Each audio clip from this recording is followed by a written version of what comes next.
Oke, selamat sore semuanya. Selamat berjumpa lagi, teman-teman. Terima kasih karena telah hadir dalam webinar dalam rangka Indonesia Catholic Movie Festival.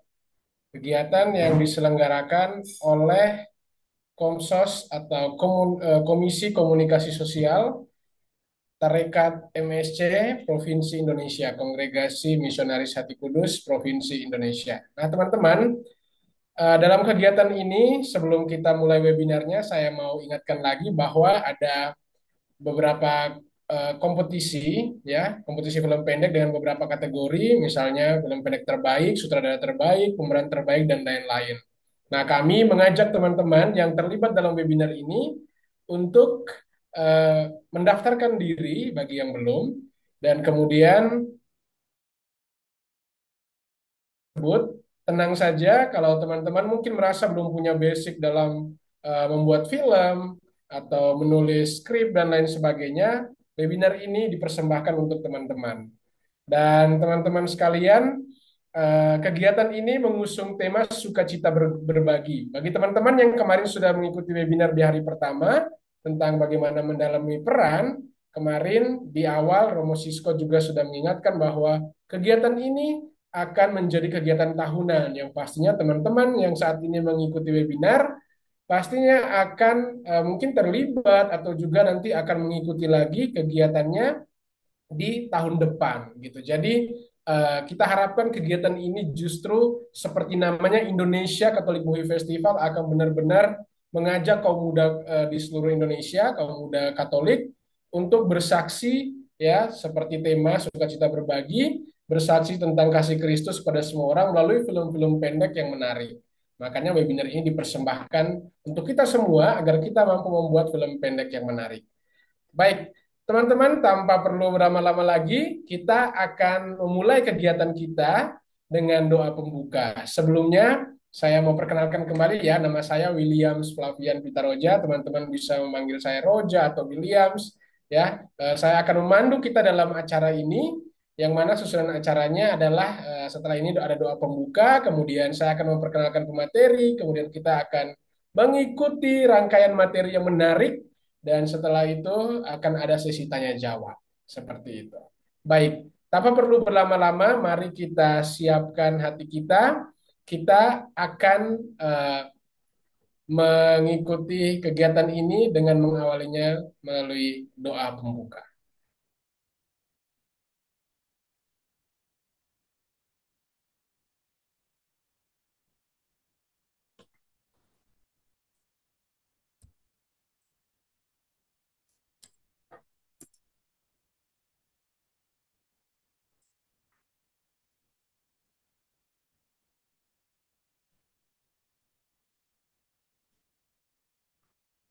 Oke, em, baik, saya minta kepada Kak Loren untuk memimpin kita dalam doa pembuka. Pada Kak Loren, saya persilakan.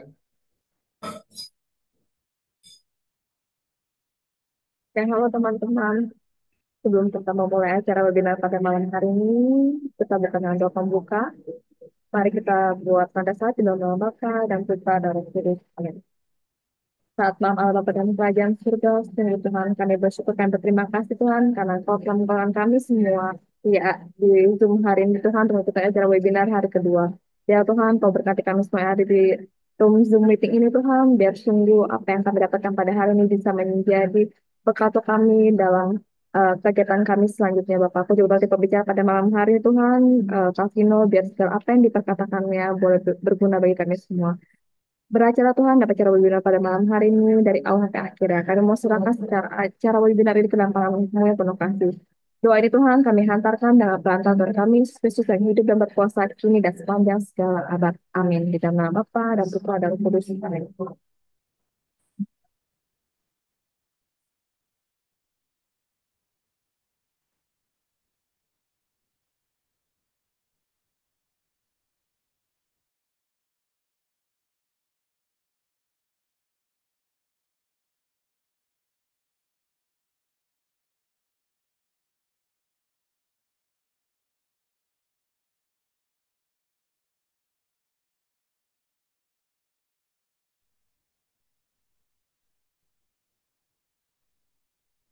Baik teman-teman, setelah doa pembuka, tentu kita sudah semakin siap untuk mengikuti webinar kali ini.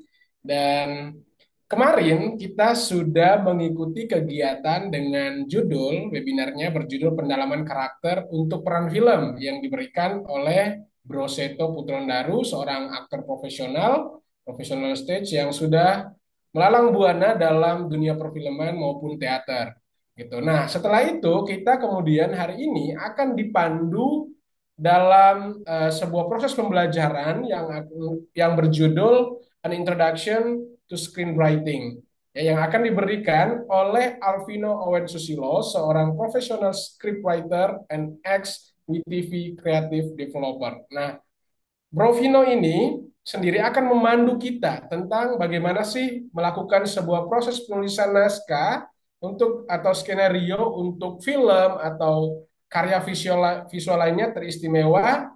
Di kegiatan kali ini membuat sebuah skrip untuk short movie gitu teman-teman.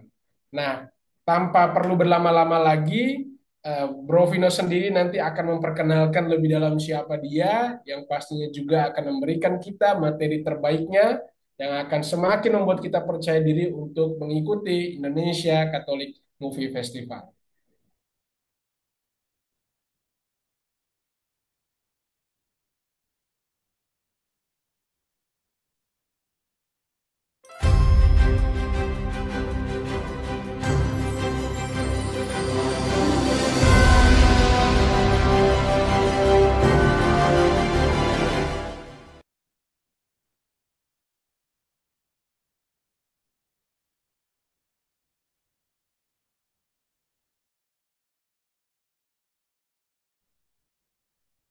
Baik, kepada Bro Vino, waktu dan tempat saya persilakan.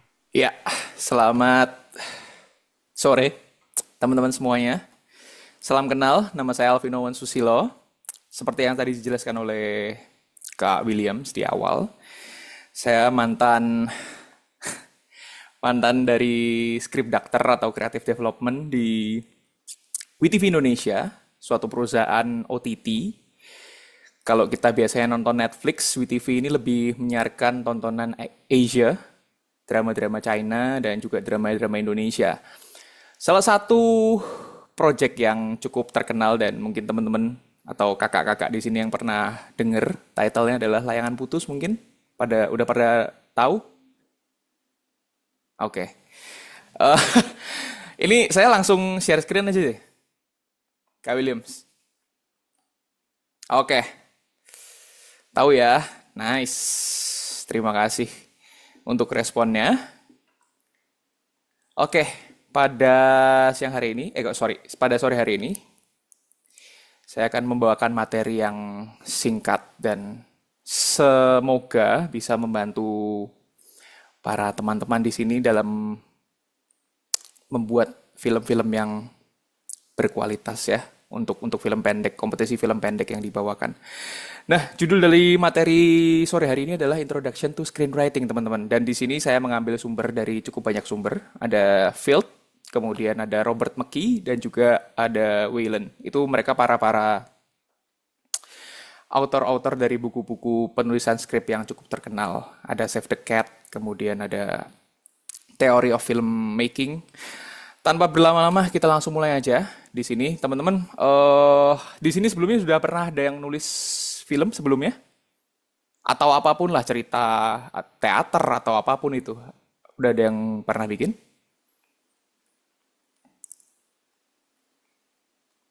Belum ya? Oh, pernah. Oke. Pernah. Oke. Oh, belum. Oke, oke, oke. Baik yang sudah pernah atau yang belum pernah, sebenarnya pada awalnya ketika kita nulis film tuh apa sih yang dibutuhkan? Ya, logline. Logline atau biasa kita taunya tuh premis gitu ya, premis dari cerita, logline. Logline itu apa sih? Logline itu adalah garis besar ceritanya.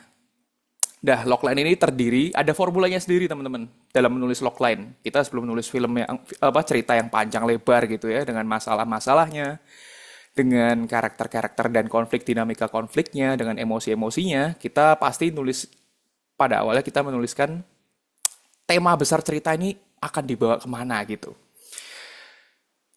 Isinya adalah yang pertama karakter, sudah pasti ya. Karakter utama kita atau biasa disebut protagonis, protagonis kita, hero kita itu siapa gitu dalam cerita kita. Kemudian yang kedua, goalnya apa? Karakter kita tuh mau ngapain? Apa yang dicari? Karakter utama kita tuh apa? Pengennya apa? Dan yang ketiga pasti, cerita nggak akan berjalan kalau tidak ada antagonis atau penghalang. Nah, contoh singkatnya adalah misalnya kita bikin secara pendek gitu ya, karakter, goal, antagonis. Misalnya saya sebagai karakter utama pengen beli nasi goreng di depan rumah.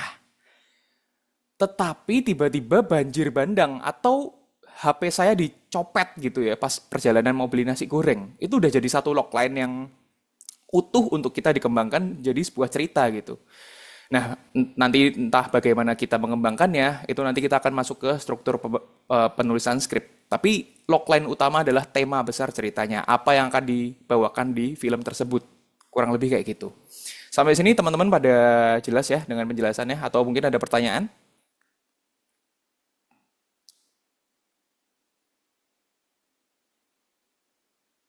Oke, nggak ada ya.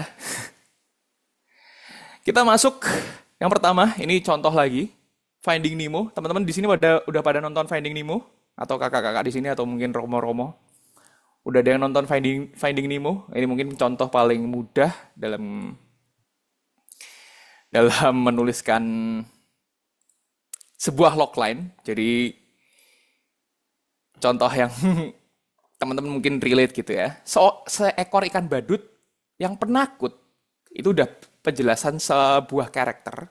Seekor ikan badut yang takut menantang marabaya di samudra lepas untuk mencari anak semata wayangnya. Mencari anak semata wayangnya ini sudah menjelaskan goalnya. Mendapatkan anak yang lagi yang diculik oleh seorang penyelam tak dikenal. Nah di sini dia antagonisnya dua berarti.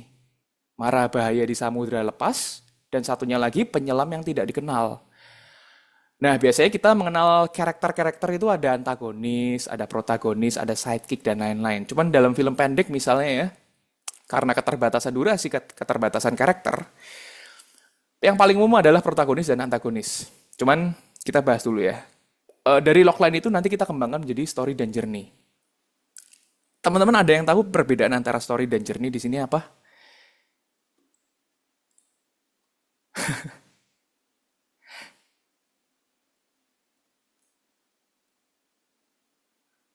Oke, nggak tahu Kak. Oke, nggak tahu. Ya, ya, oke. Bukan. Parasite itu backgroundnya ya. Kalau story ini perjalanan karakter, biasanya kan kita tahu ya, kalau lihat review-review film tuh, wih story-nya bagus, wih karakter journey-nya keren banget gitu. Cuman apa sih sebenarnya story dan journey ini? Story ini perjalanan karakter dalam mendapatkan goal-nya dan dihalangi oleh antagonis tadi. Itu sudah menjadi sebuah story. Sedangkan journey di sini adalah tadi perkembangan karakter dalam mencari goalnya. Itu kan karakter menghadapi banyak masalah ya, nggak cuma satu masalah doang di dalam setiap film tuh ada banyak masalah. Di situ karakter akan belajar dari masalah-masalah tersebut dan evolve dan menjadi karakter yang baru pada akhirnya. Sehingga bisa disebut sebagai journey. Itu perbedaan story dan journey. Kita masuk ke selanjutnya. Tadi karakter ya. Karakter, teman-teman pasti tahu protagonis dan antagonis. Dan biasanya pada umumnya stereotipnya adalah karakter protagonis itu karakter yang baik, sedangkan antagonis karakter yang jahat. Sebenarnya penjelasan tentang protagonis karakter yang baik dan antagonis karakter yang jahat itu salah ya teman-teman. Protagonis itu adalah karakter atau hero utama kita dalam satu film yang memiliki goal. Dan kita harus rooting dengan karakter tersebut sehingga kita bertahan nonton filmnya sampai akhir. Itu kita benar-benar berharap, ayo karakter utama harus mendapatkan goalnya. Apapun masalahnya. Kayak kita nonton Avenger Endgame gitu ya. Kita berharap Avenger ini meskipun sudah hilang separuh gitu dunia. Tapi kita tetap rooting dengan karakternya supaya kita harus Avenger dan Tony Stark dan kawan-kawan ini harus mendapatkan Infinity Stones gitu ya supaya bisa membawa balik teman-temannya gitu. Nah, sedangkan antagonis biasanya disebut karakter yang jahat, tapi sayangnya itu salah teman-teman. Kalau dalam film, antagonis ini adalah karakter penghalang. Karakter penghalang protagonis. Dia yang menghalangi karakter utama kita dalam mendapatkan goalnya. Nah, mindset seorang penulis, setiap karakter ini memiliki goalnya masing-masing. Sama kayak kita, manusia hidup nih, kita kan nggak bukan NPC ya, atau orang lain tuh bukan robot gitu. Setiap orang memiliki goalnya masing-masing. Entah saya punya goal untuk menjadi apa namanya penulis penulis film lebar, mungkin Kak Williams dan teman-teman yang lain punya goalnya masing-masing gitu ya. Itu kita harus tanamkan ke karakter yang kita tulis teman-teman. Jadi di sini antagonis itu bukan karakter yang jahat, tapi karakter yang punya goal yang bertabrakan dengan protagonis. Itu harus diingat dan diresapi ya sebagai seorang penulis ya, karena ketika kita nanamnya mindset karakter yang jahat, motivasi yang diberikan antagonis dalam menghalangi karakter utama bergerak itu akan jadi aneh nanti jatuhnya. Karena ketika kita tahu goal dari karakter antagonis ini apa dan bertabrakan dengan karakter protagonis atau karakter utama kita akan secara logik penonton juga akan nyadar, oh masuk akal kalau si Darth Vader ini membunuh Obi-Wan atau menyerang si siapa namanya Luke Skywalker, misalnya kayak gitu. Karakter juga ada goal, ada want dan ada needs. Want ya seperti yang teman-teman tahu bahasa Inggrisnya want. Want itu karakter apa yang karakter inginkan. Sedangkan needs itu karakter yang apa yang karakter butuhkan. Nah, kita akan belajar secara langsung dari sebuah film. Spider-Man 1, Tobey Maguire. Siapa yang udah nonton di sini? Teman-teman? Spider-Man 2002. Udah pada nonton ya di sini ya? Oke. Wah, ya, kalau gini penjelasannya kan jadi enak gitu ya. Ketahuan umur ya. Belum nonton Spider-Man 1 ya, Tobey Maguire ya? Oke. Sebelum sampai ke sana kita belajar dulu satu bagian yang penting dalam esensi penulisan sebuah film itu adalah story building. Kalau di sini contohnya ada John Wick, ada Avatar dan juga Harry Potter. Nah, ini kembali lagi sebenarnya story building ini ada kaitannya dengan karakter. Karakter ini routingnya kemana-mana teman-teman, cabangnya kemana-mana ya, dari perilaku, dari kemudian story building. Story building itu misalnya settingnya, setting tempatnya, setting waktunya, kemudian cara dia berdialog. Kemudian apa namanya karakter tahun 1090-an, anak-anak SMA tahun 1090-an nggak mungkin ngobrolnya dengan slang bahasa Inggris kayak sekarang, which is literally gitu ya, nggak mungkin. Sama halnya dengan anak-anak zaman sekarang, nggak mungkin kita ngomongnya dengan bahasa-bahasa baku dan formal seperti anak-anak di tahun 90-an gitu. Jadi kita harus menyesuaikan karakter, dan ketika kita paham dengan karakter kita percaya karakter itu hidup gitu ya. Secara otomatis world building-nya akan terbangun gitu ya. John Wick misalnya, nggak mungkin tiba-tiba ada penyihir yang lewat jalan-jalan di depan mukanya John Wick, karena John Wick film action gitu.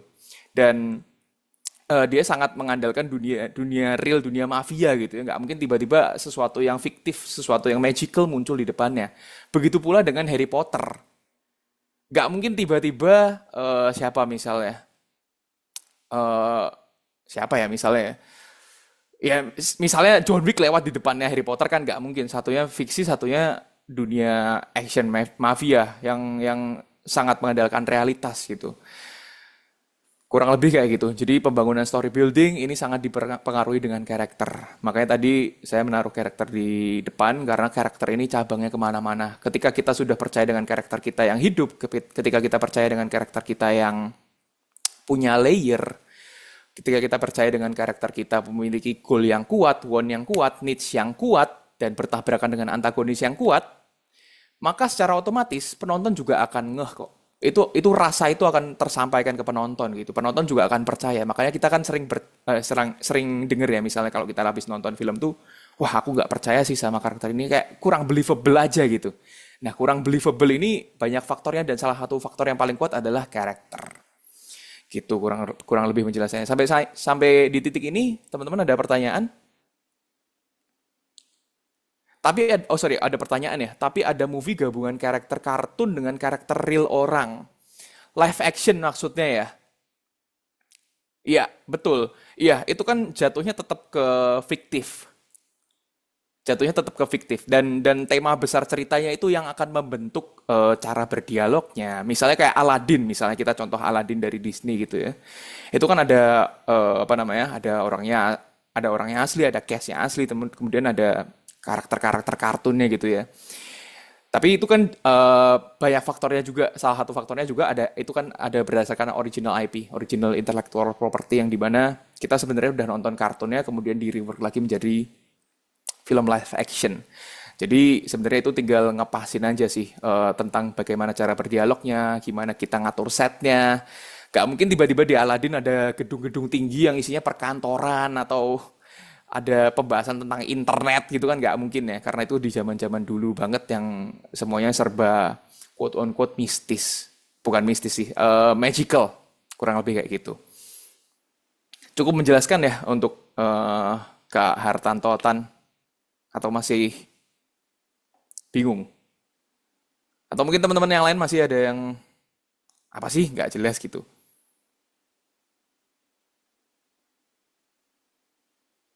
Oke ya, oke nggak ada respon. Gitu.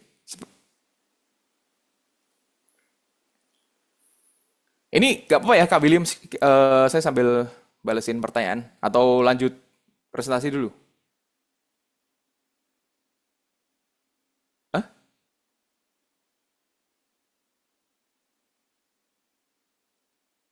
Lanjut presentasi dulu atau sambil jawab-jawab pertanyaan nggak apa-apa? Oke, oke, lanjut presentasi dulu ya teman-teman. Oke, kita masuk ke struktur penulisan cerita. Di sini ada tiga apa sih ini Kak Alvino, Kak Owen gitu ya. Kurva, kok nulis skrip ada kurvanya, ada garis-garisnya, ada titik-titiknya ini apa sih? Ini namanya tree egg structure teman-teman. Buat teman-teman yang tadi saya tanyain di awal sudah pernah nonton atau nulis film gitu ya, atau nulis drama atau apapun itu, mungkin familiar dengan struktur ini. Ini di awalnya kita yang pakai yang simpel dulu sebelum kita pecah ke poin-poin yang cukup rumit itu ya. Nulis film kok rumit banget sih Kak Alvino gitu ya. Yang pertama di sini ada act 1. Film itu dibagi menjadi 3 teman-teman. 3 act, 3 babak. 3 babak. Yang pertama biasanya act 1 kita sebut sebagai setup. Act 2 kita masuk ke confrontation atau biasanya konfliknya udah mulai naik nih. Karakter sudah masuk ke babak baru nih, gitu ya. Act 3 biasanya kita masuk ke apa namanya? Resolution atau ending. Kurang lebih kayak gitu. Ini ada penjelasan kecil-kecil ya, tapi kita nggak akan bermain di sini. Kita mainnya langsung ke sesuatu yang gitu ya, banyak banget titik-titiknya gitu. Tenang-tenang nanti kita akan bedah satu film Spider-Man tadi supaya teman-teman juga mudah untuk mempelajarinya. Di sini X1, X2, X3. X1 ini 25% teman-teman, 25% dari film biasanya ya. Film tuh 100%, the whole film 100%. X1 tuh 25%, X2 biasanya 50% dari film. Memang dia adalah bagian paling padat, paling lama dan paling berbobot dalam sebuah film ya. Makanya durasinya paling panjang di sini. Dan X3 itu biasanya juga sama 25%. Pembagiannya gimana sih Kak Alvino atau Kak Owen gitu? X1 dibagi menjadi 3 poin. Yang pertama adalah the hook atau biasanya kita pakainya adalah exposition. Kita langsung ke contohnya aja teman-teman ya di sini. The hook atau eksposisi. Kita langsung masuk ke contoh aja Spider-Man. Pengenalan protagonis, pengenalan karakter utama kita. Dan isinya biasanya status quo, keadaan awal dan setup konflik. Keadaan awal kalau kita berkaca dalam film Spider-Man ini apa sih eksposisi atau hook-nya di awal? Jelas. Di sini karakter Peter Parker Karakter Peter Parker ini seorang siswa yang cupu, yang dibully gitu ya, yang bahkan diintimidasi sama teman-temannya. Kalau teman-teman udah pada nonton, di sini ini adalah Peter Parker tuh mau naik bis ketinggalan gitu, bahkan diketawain sama supir bisnya, sampai akhirnya Mary Jane, wanita yang dia cintai itu menyuruh supir bisnya untuk berhenti. Sampai di dalam bisnya pun nggak berhenti di situ, teman-temannya nggak ngasih dia tempat duduk, bahkan disengkat sampai jatuh gini ya. Nah, di sini eksposisinya adalah tadi ya, Peter Parker sebagai karakter yang cupu, yang culun gitu, tapi jatuh cinta dia sama Mary Jane Watson. Salah satu wanita paling cantik di kelasnya. Dan itu kita sebagai manusia, sebagai penonton, otomatis bertanya-tanya di dalam otak kita gitu ya. Wah, gimana caranya pria yang cupu dan dibully ini bisa mendapatkan wanita paling cantik di kelasnya. Sedangkan di satu sisi, sialnya Peter Parker ini, Mary Jane ini punya pacar, Flash Thompson namanya. Dia adalah cowok yang keren, cowok yang punya geng di sekolahnya, cowok yang disegani lah sama teman-temannya. Gimana caranya Peter Parker mendapatkan hati Mary Jane? Itu jadi hook penonton mengikuti cerita ini gitu ya. Kita masuk ke titik yang kedua. Inciting event. Inciting event ini isinya apa sih? Biasanya peristiwa penting yang memaksa karakter utama untuk bertindak atau membuat sebuah keputusan besar dalam hidupnya. Kalau di Spider-Man kita tahu bahwa inciting eventnya ya Peter Parker sedang mengadakan study tour gitu untuk pergi ke suatu lab gitu ya. Sampai suatu ketika dia lagi motret-motret Mary Jane, tiba-tiba digigit sama laba-laba. Laba-laba yang masih belum ditemukan nih spesiesnya apa dan efeknya apa kalau kena gigitannya. Itu inciting eventnya. Nah, setelah digigit ini, kita tahu semua ya, Peter Parker tuh tiba-tiba mendapatkan kekuatan super, kemudian membuat karakter utama kita, membuat keputusan-keputusan dan perubahan karakter gitu ya. Mulanya dia dari karakter yang cupu, yang dibully, dia secara perlahan ini mengetahui dia memiliki kekuatan super. Ya, gitu. Dan perlahan-perlahan ini pembangunan konflik yang perlahan, pembangunan cerita yang perlahan ini kita biasa sebut eskalasi dan itu sangat penting buat penulis untuk menitipkan atau menaruh eskalasi dalam setiap scene ya teman-teman ya.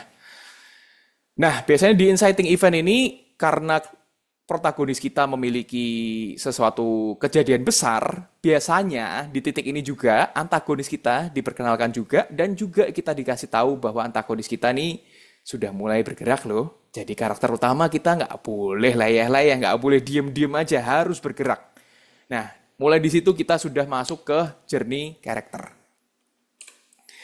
Kita tahu di sini Norman Osborn atau ayahnya dari sahabatnya si Peter ya, Harry Osborn. Itu dia terobsesi dengan manusia super juga sampai dia melakukan berbagai uji coba gitu di laboratoriumnya dan terjadi kesalahan gitu ya. Dia maksain sesuatu yang sudah dicoba berkali-kali dan gagal. Sampai terjadi miskalkulasi dan akhirnya dia menjadi quote on quote psikopat. Kurang lebih kayak gitu.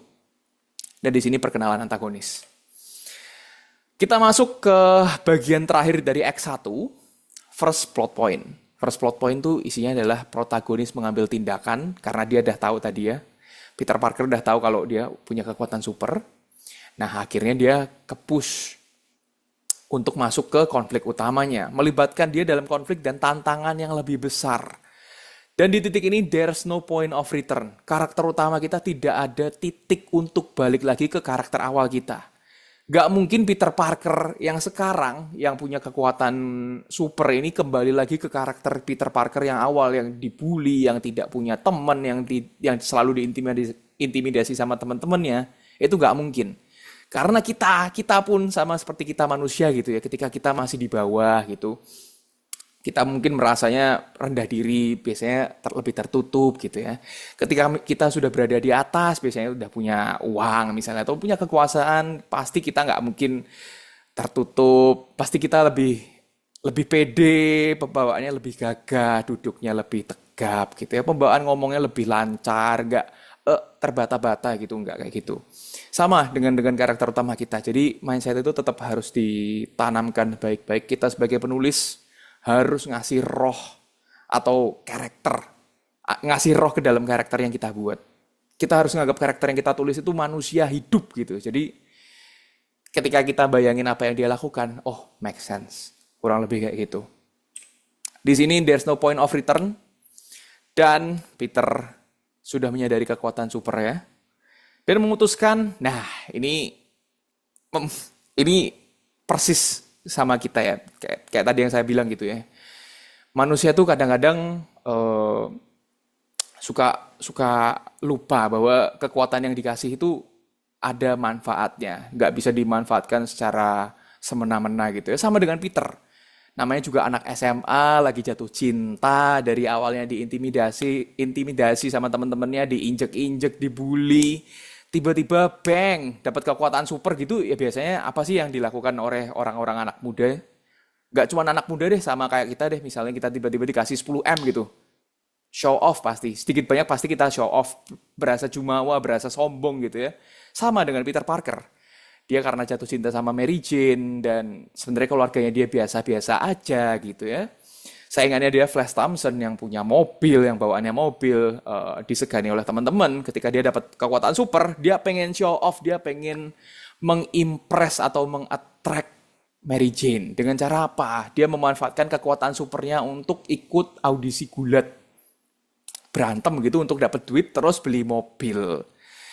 Dan ya tadi ya ujung-ujungnya untuk berharap supaya Mary Jane tuh coba lo Mary Jane lihatlah aku gitu. Aku tuh bukan Peter Parker yang dulu yang diinjek-injek sama teman-teman di sekolah. Sialnya buat Peter Parker, ini ada quotes yang sangat legendary dan mungkin kita semua tahu ya quotes ini dari film Spider-Man. Sialnya buat Peter Parker. Peter Parker ini udah dikasih tahu sama pamannya. Peter Parker, by the way, untuk yang belum nonton, Peter Parker ini hidup dengan paman dan bibinya gitu ya. Jadi dia seorang orphan. Pamannya ini sudah berusaha mengingatkan kalau Peter, kekuatan yang besar itu nggak bisa dipakai semena-mena. Kamu harus bertanggung jawab dengan apa yang Tuhan udah kasih. Tapi ya namanya anak muda ya teman-teman ya. Namanya anak muda tuh ya nggak mendengarkan nasihat orang tua. Peter yang sudah kalap, yang sudah termakan oleh cinta, oleh nafsunya dia untuk aku harus bisa mengimpress Mary Jane gimana pun caranya, ya menghalalkan segala cara. Tadi nggak mendengarkan si pamannya dan tetap ikut gulat untuk mengimpress Mary Jane. Dan benar, sesuatu yang buruk terjadi.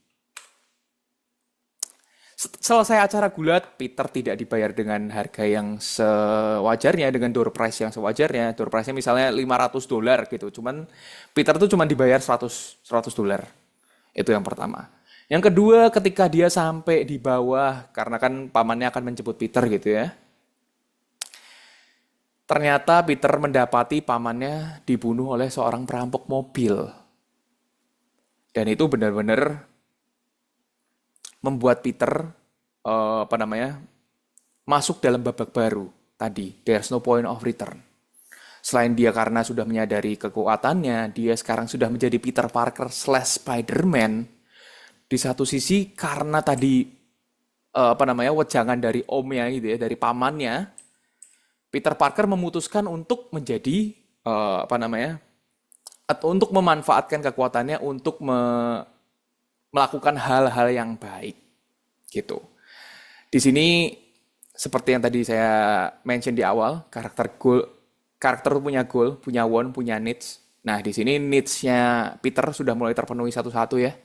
Yaitu adalah bertanggung jawab, memiliki rasa tanggung jawab. Karena kita tahu di awal Peter itu orangnya suka telat. Ke sekolah tuh telat, makanya dia ketinggalan bus. Itu kan suatu bentuk ketidaktanggung-jawaban Peter dalam dia sebagai mahasiswa gitu ya. Nah, itu dijelaskan secara subtle dalam film ini. Kita masuk ke act kedua. Act yang paling panjang, act yang paling padat dalam sebuah film. Oke, sorry, pencet.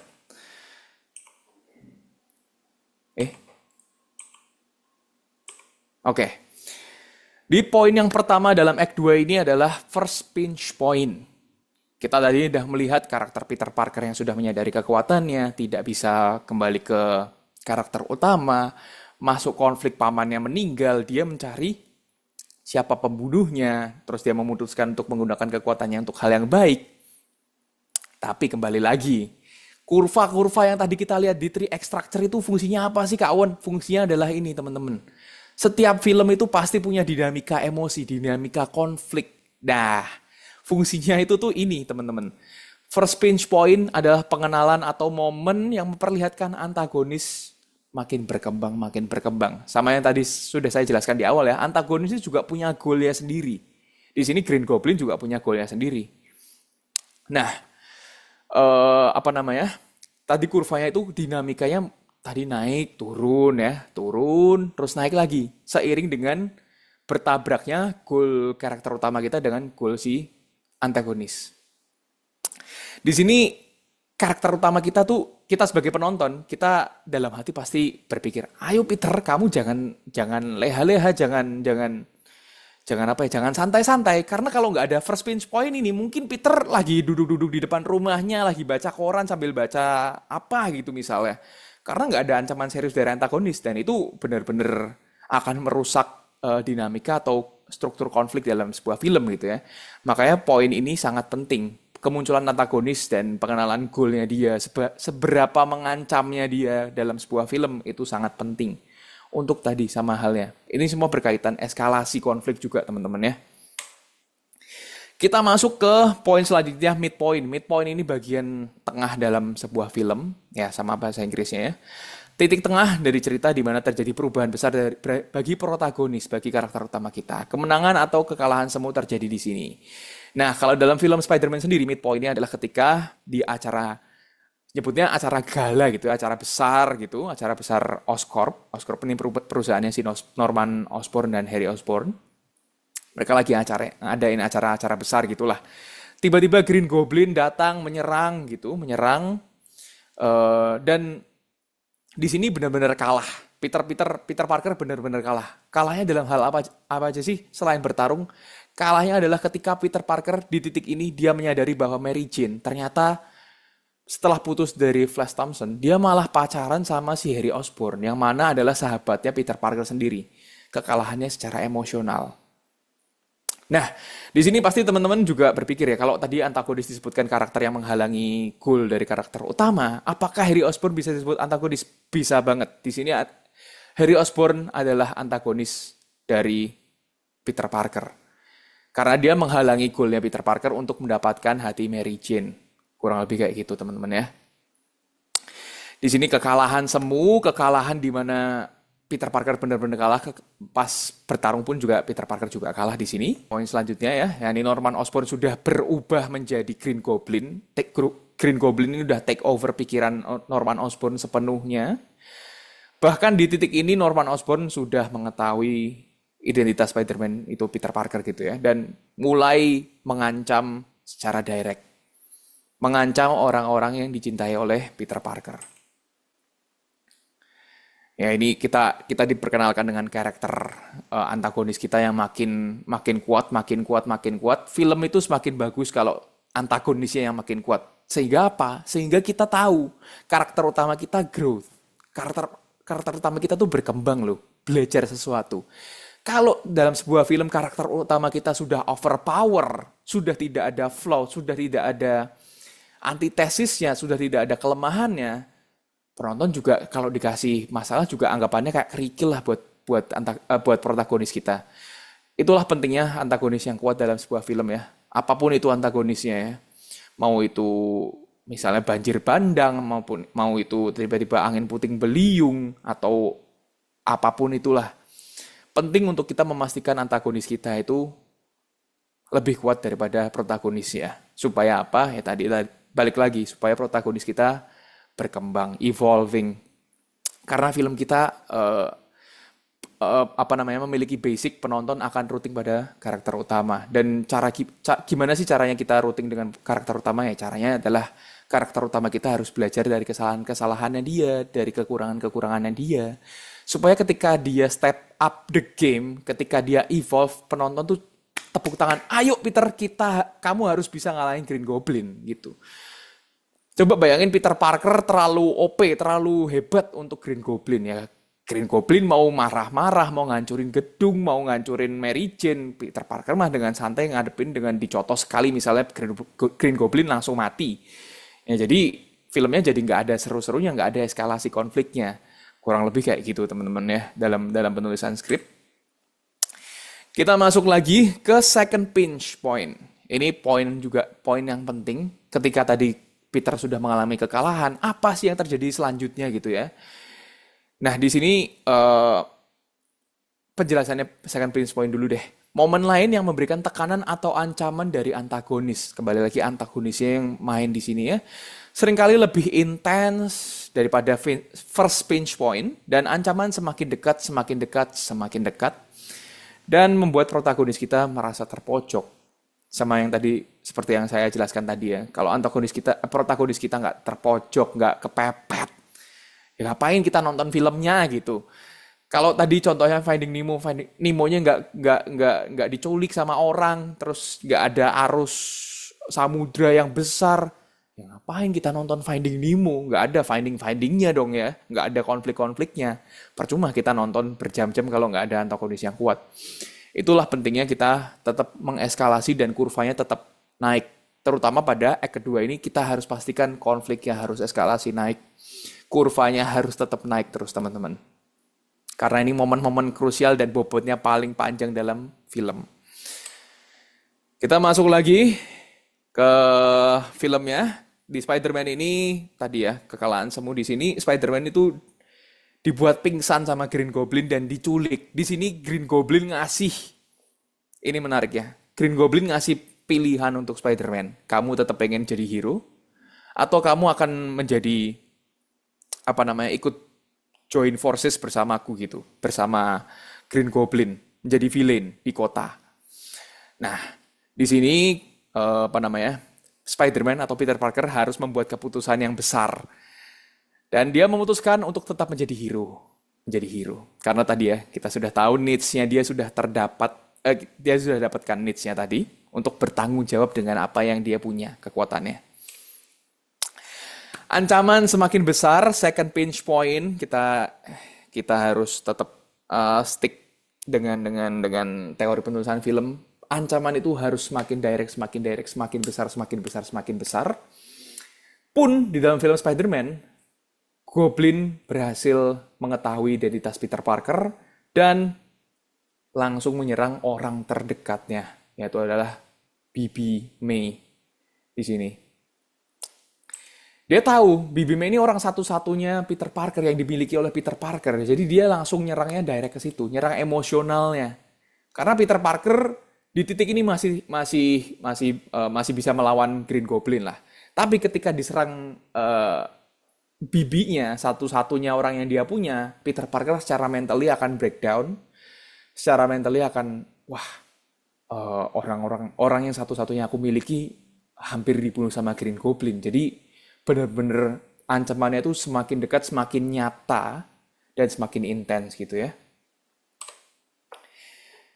Next, third plot point, teman-teman. Nah, ini kita sudah masuk jurang antara Act 2 dan Act 3. Third plot point ini biasanya protagonis ini mengalami krisis besar atau momen terendah dalam hidupnya. Ini biasanya di teori penulisan film disebutnya all is lost gitu ya untuk karakter utama. Ini saat semuanya bagi karakter utama tuh tampak hilang dan tampak hancurlah dunianya tuh runtuh gitu ya. Kalau kita tadi tahu Bibi May diserang dan hampir dibunuh sama Green Goblin, di sini kita lihat Peter Parker ini benar-benar diuji sebagai pahlawan. Apakah dia lebih mementingkan ego dia sebagai Peter Parker atau dia mementingkan ego dia sebagai Spider-Man gitu ya. Karena dia dikasih pilihan menyelamatkan anak-anak di dalam kereta gandul itu atau menyelamatkan Mary Jane. Itu kan dua pilihan yang sangat berat untuk Spider-Man dan akhirnya dia berhasil mengovercome itu ya. Berhasil mengatasi pilihan yang berat gitu. Kita masuk ke act ketiga, act terakhir. Akhirnya masuk ke act terakhir gitu teman-teman ya. Kelihatannya simple, tapi begitu kita masuk ke penulisan skrip, ini akan benar-benar sangat ribet sebenarnya teman-teman ya. Kita masuk ke act 3, climax. Biasanya kita kalau dengerin orang review film gitu, apa sih klimaks, anti klimaks gitu. Klimaks ini puncak dari cerita, puncak ketemunya pertemuan terakhir, pertarungan besar antara protagonis dan antagonis. Sama yang tadi seperti yang aku jelaskan di awal ya. Protagonis punya goalnya sendiri, antagonis punya goalnya sendiri. Dan di sini ini kayak simbol dari pertabrakan dua goal yang berbeda. Kurang lebih kayak gitu ya.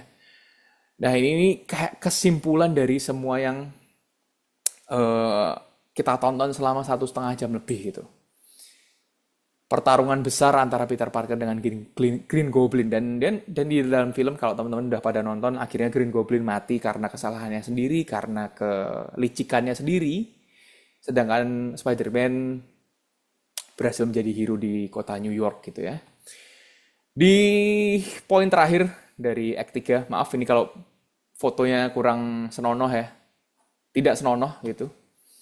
Cuman memang ini poin utama dari atau kesimpulan utama dari filmnya gitu ya. Penyelesaian atau kesimpulan dari ceritanya gitu. Protagonis ini yang didapatkan apa goalnya?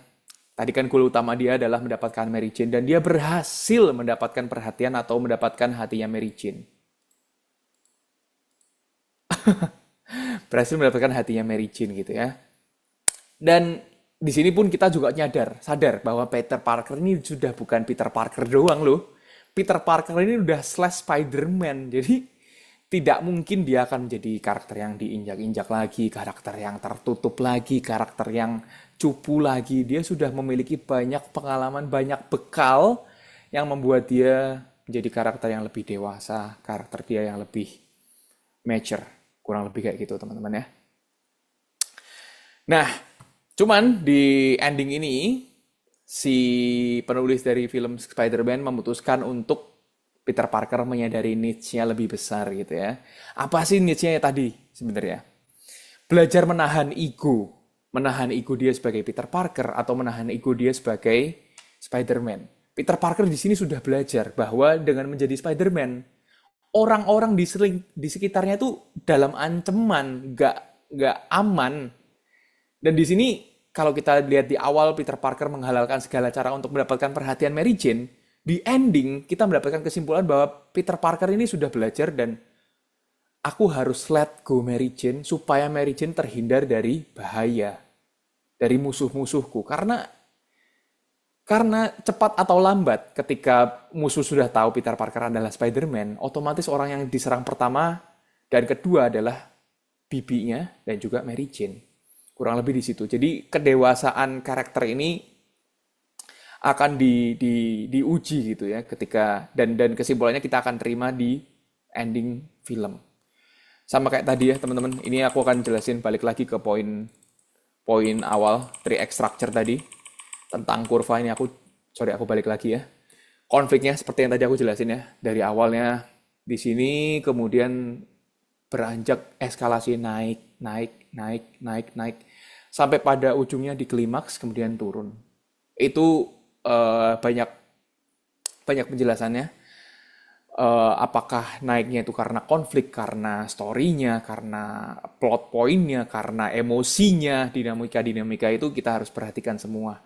Dan pada penulisan skrip, pada penulisan film, semua elemen itu berkaitan, semua elemen itu beresonansi teman-teman. Jadi kita nggak bisa memisahkan satu hal dari hal yang lain. Jadi ketika semuanya naik gitu ya, pasti tensinya makin naik, pace cerita makin naik, antagonis ancamannya makin naik. Di satu sisi kita juga melihat protagonis kita berkembang juga gitu. Apa yang dilakukan protagonis kita juga pasti merasakan protagonis kita siap untuk melawan antagonis kita. Kurang lebih kayak gitu. Nah, kita sampai di titik akhir ya.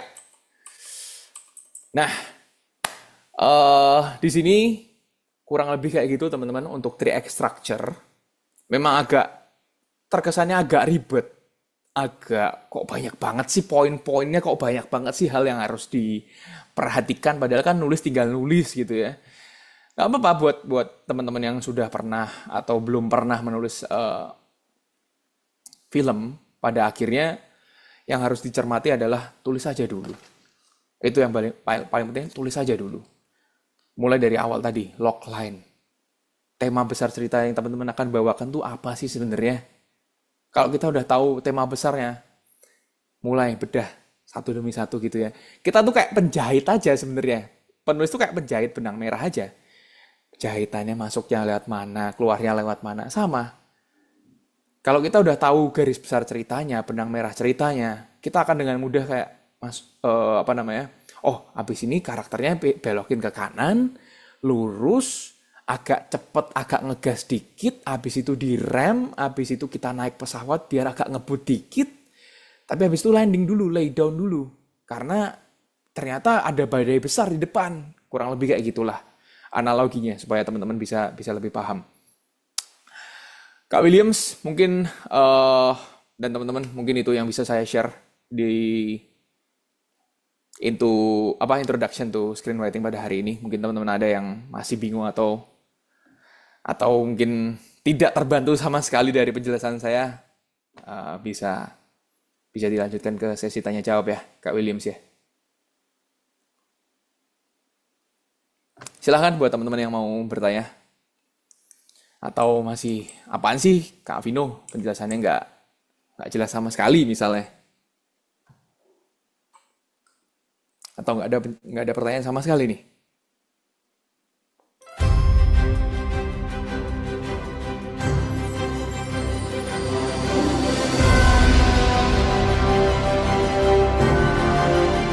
Ini pertanyaan mau dibacakan oleh Kak Williams atau dari saya langsung?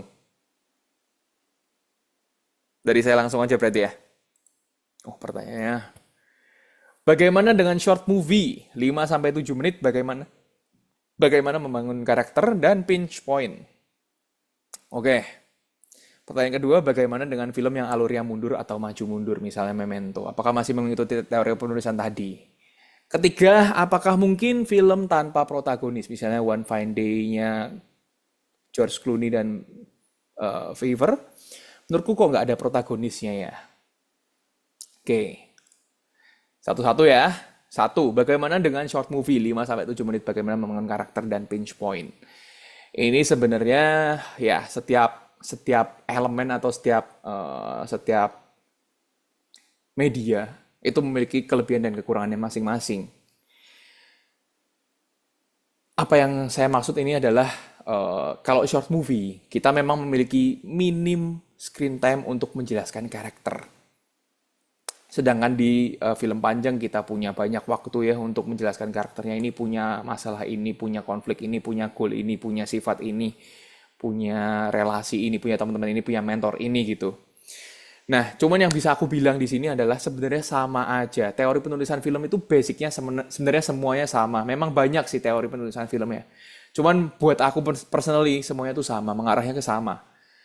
Gimana kita membangun pengenalan karakter pada kalau short film 5-7 menit ya 1-2 menit awal ini kita sudah harus tahu karakter utama ini goalnya apa, kemudian antagonisnya apa, sisanya dalam 3-4 menit kita harus tahu aksi yang dilakukan protagonis ini dalam mendapatkan goalnya itu gimana.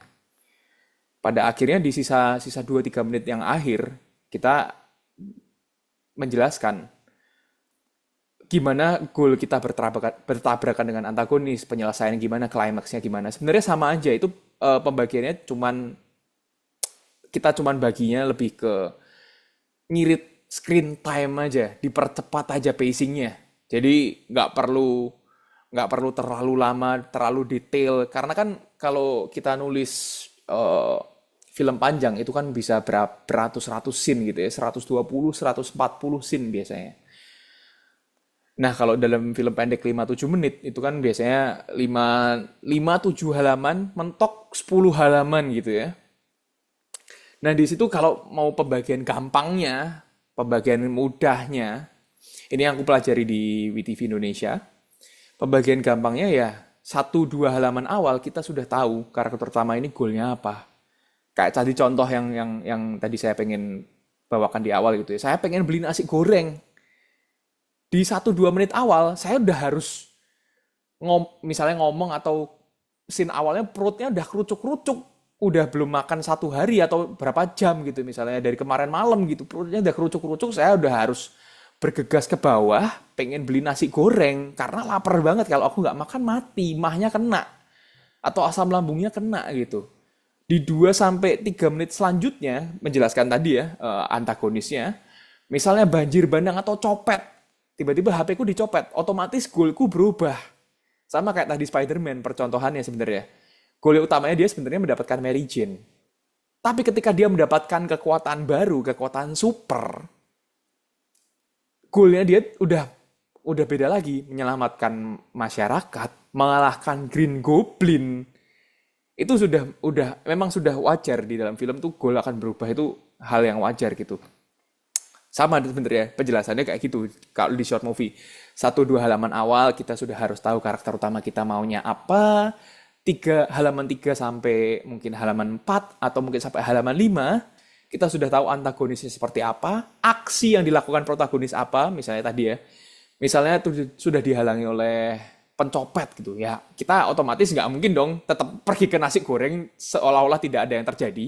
Kita harus ngejar copetnya, entah nanti di klimaksnya kita bertarung one by one dengan copetnya, atau kita pergi ke kantor polisi untuk menyerahkan copetnya ke ke polisi. Itu urusan di Act 3. Tapi kurang lebih penjelasannya kayak gitu. Oh, untuk pertanyaan pertama. Kemudian bagaimana dengan film yang alurnya maju mundur, misalnya Memento? Apakah masih mengikuti teori penulisan tadi? Alur maju mundur ini sebenarnya cuman apa namanya ya? Bisa menggunakan teori ini, bisa juga tidak, karena kan tadi seperti yang saya jelaskan ya, banyak sebenarnya teori penulisan film. Cuman pada dasarnya elemennya tuh sama sebenarnya. Elemen maju mundur itu cuman katakanlah hiasan dari cara menulis film, atau dia mengelevate skrip yang biasanya alurnya maju atau benar-benar mundur gitu ya. Sebenarnya sama, itu cuman apa namanya? Bukan eksperimental sih, cuman apa sih? Kreasi dari filmmakernya aja untuk membuat film menjadi lebih menarik. Itu kan teknis sebenarnya maju mundur itu. Untuk plotnya, sebenarnya kan alur plotnya ya sama aja. Maju mundur itu kan juga banyak faktor sebenarnya, banyak keperluan. Apakah kita mau menjelaskan karakter utama yang punya backstory seperti apa, atau kita udah mau ngasih bank di depan, ternyata karakter ini menghadapi konflik yang sangat besar. Itu banyak faktornya, dan setiap film memiliki caranya tersendiri untuk bercerita. Kurang lebih kayak gitu. Kemudian yang ketiga, apakah mungkin film tanpa protagonis? Misalnya ya One Fine Day tadi. Nggak mungkin. Film tanpa protagonis itu nggak mungkin. Menurutku ya teman-teman. Ini kembali lagi menurut saya ya. Ya ampun. Ini kameranya mohon maaf ada kesalahan teknis. Menurut saya sih tidak mungkin film tanpa protagonis. Karena kembali lagi, apa yang mau ditonton kalau kita nggak punya karakter untuk diikuti perjalanannya gitu. Karena iya kembali lagi kita nonton 1,5 jam tuh ngikutin apa sih? Bahkan film dokumenter yang kesannya tidak ada ceritanya, itu kan kita tetap ngikutin subjek utama kita siapa, dia tuh mau ngapain sih, kita tuh ngikutin dokumenter dia tuh untuk apa sih gitu loh. Dokumenter penjual narkoba gitu misalnya, itu kan tetap secara subtext, secara tidak tertulis kita tahu sebenarnya goalnya penjual narkoba ini pengen kaya atau pengen mendapatkan uang untuk misalnya mengobati adiknya yang lagi sakit di rumah. Itu memang nggak secara tertulis apa namanya, kita harus melihat atau membacanya, tapi kita membacanya lewat aksi. Jadi buat aku sih film tanpa protagonis itu hal yang tidak mungkin. Cuman teman-teman kalau di sini yang memiliki pengetahuan lebih tentang hal itu mungkin bisa saling sharing ke saya gitu ya. Mungkin kayak gitu untuk Pak Hartanto Tan, semoga membantu dan menjawab sedikit pertanyaannya. Ya, Pertanyaan selanjutnya dari Ivanas. Hai Kak Alvino, ini lebih ke pertanyaan general sih. Satu, kenapa ada beberapa film ada yang endingnya kadang ada yang clickbait dan kita penonton berpikir wah kayaknya bakalan ada season selanjutnya tapi malah nggak dilanjutin produksi film tersebut. Apakah screenwriter sudah kehabisan ide atau hal lainnya? Oke, mungkin yang dimaksud cliffhanger gitu ya. Kita ngerasa eh, akhirnya gantung kok, tapi ternyata tidak ada kelanjutannya. Nah, ini tuh pertanyaan yang good question by the way, dan tapi aku harus menjawabnya dengan disclaimer ini pertanyaan yang sangat tricky. Karena ini melibatkan banyak divisi teman-teman, nggak cuma scriptwriter. Ini melibatkan aktor, sutradara, produser, dan semua divisi yang ada di balik layar. Kenapa aku bisa bilang begitu? Kasarannya, gampangannya gini teman-teman. Filmnya memang dibikin konsep utamanya 3 film yang berbeda gitu ya, 3 film berbeda gitu. Tapi ternyata di rilis yang pertama ternyata kok jelek banget, yang nonton dikit banget gitu ya. Padahal kita sudah menyiapkan 3 film yang berbeda. Otomatis, ini terlepas dari skripnya jelek atau bagus ya, otomatis produser akan mikir, wah kalau satunya jelek, ngapain aku produksi yang kedua dan ketiga gitu loh. Masuk ya logika itu ke pemikiran teman-teman. Pun dengan sutradara dan teman-temannya gitu ya. Kalau kita ngelihat, aduh satunya yang nonton cuma 5.000 di bioskop. Ini yang kedua dan ketiga siapa yang mau nonton gitu ya. Kalau kita ngelempar ke laut bebas, ya sama aja kita bakar duit gitu loh. Oh, pertanyaan Ryan Michael. Oke, nanti saya... Oke, sorry, skip. Abis ini ya, Kak Ryan Michael, mohon maaf. Ya, kayak tadi ya,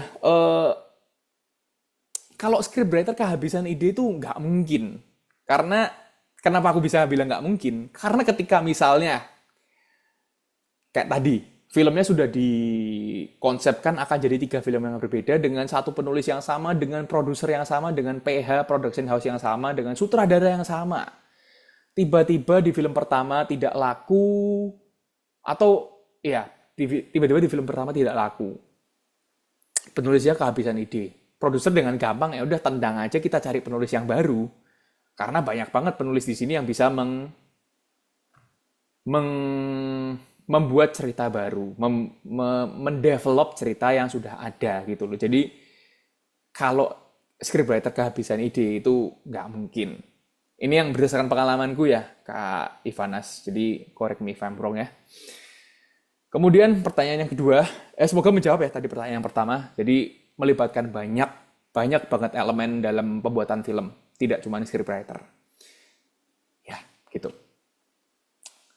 Yang kedua, Marvel identik sama post credit scene dan kita expect film lanjutan dari season 1 tuh bakal lebih booming dari yang pertama.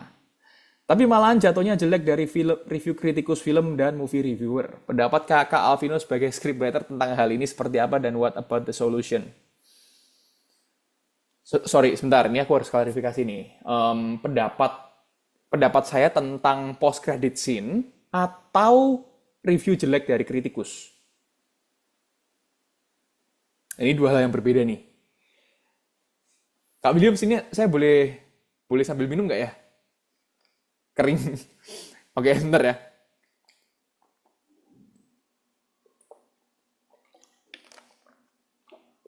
Mohon maaf teman-teman. Oke, saya lanjutkan menjawab pertanyaannya. Oke, pertanyaan pertama dulu post credit scene. Kita expect film lanjutan dari season 1 tuh bakal lebih booming dari yang pertama, tapi malah jatuhnya jelek dari review kritikus. Oke. Pertama-tama, kita semua yang ada di ruangan ini harus sepakat bahwa opini setiap orang itu berbeda-beda. Kayak tadi misalnya saya nge-review film Spider-Man. Yang udah nonton pasti punya mixed reviews. Ada yang bilang Spider-Man film bagus, ada yang bilang Spider-Man film yang membosankan, ada yang bilang oh filmnya udah kuno, udah jelek dibandingkan sama Avenger yang sekarang, udah penuh CGI, udah penuh efek, sudah penuh pertarungannya lebih sengit, musuh yang lebih hebat. Sedangkan di sini cuma Green Goblin yang notabene adalah manusia biasa. itu kita harus sepakat bahwa opini setiap orang tentang satu film itu beda-beda. Nggak cuma Marvel. Apapun itu filmnya, itu pasti beda-beda. Simpelnya kayak kita makan makan satu makanan di sebuah restoran pun, kita ngajak teman-teman gitu. Nggak, nggak pasti semua teman-teman kita menyukai makanan yang ada di situ. Sama halnya ketika kita nonton sebuah film, teman-teman. Nggak semua orang pasti menyukai hal yang kita sukai gitu ya. Jadi kita nggak bisa memaksakan bahwa kita suka sama si A, yang lain juga harus suka. Kita nggak suka sama si A, yang lain juga harus nggak suka gitu.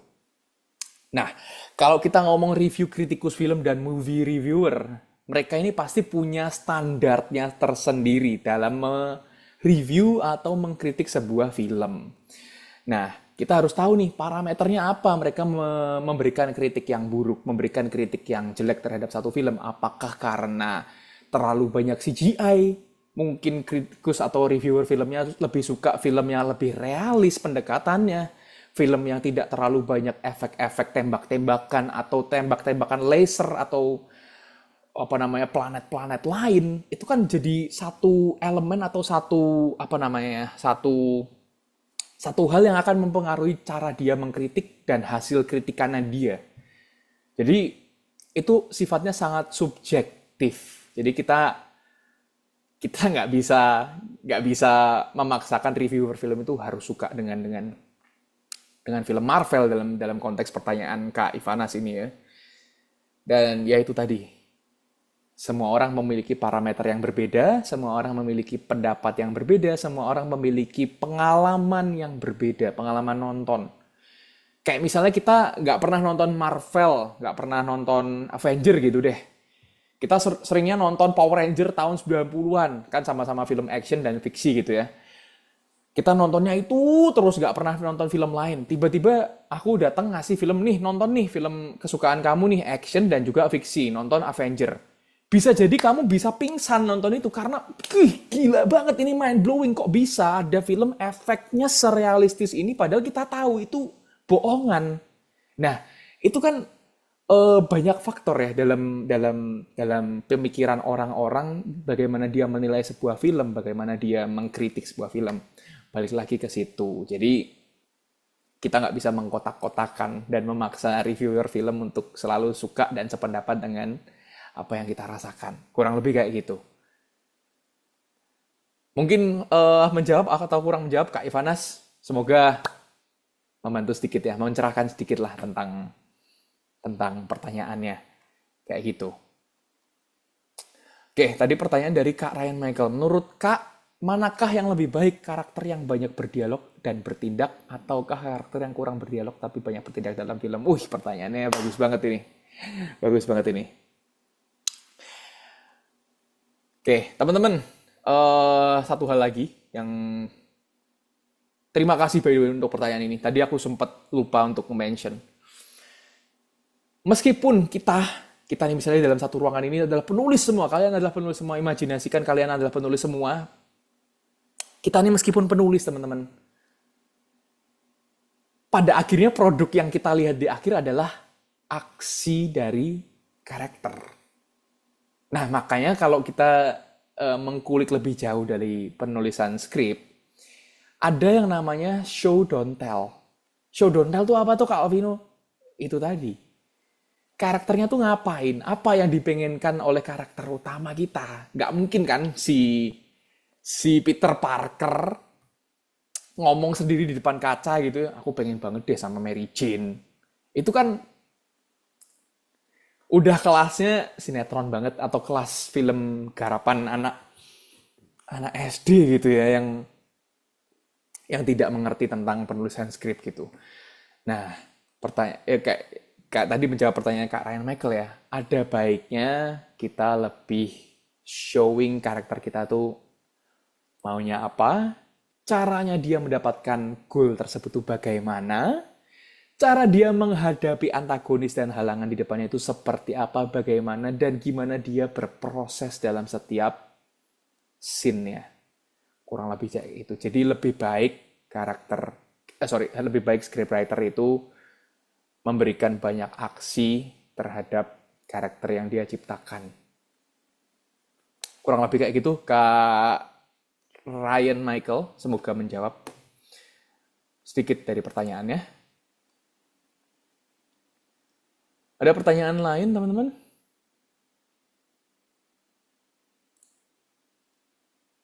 Oke, dari Kak Ryan ya. Kak, kalau berbicara kritikus film, apakah ada parameter khusus untuk menilai seorang penulis dalam ajang award film? Ada teman-teman, ada. Cuman setiap award ini memiliki parameter yang berbeda-beda. Nah, kayak tadi sebenarnya, bisa aja parameternya seberapa kuat sih karakternya, seberapa kuat sih konfliknya.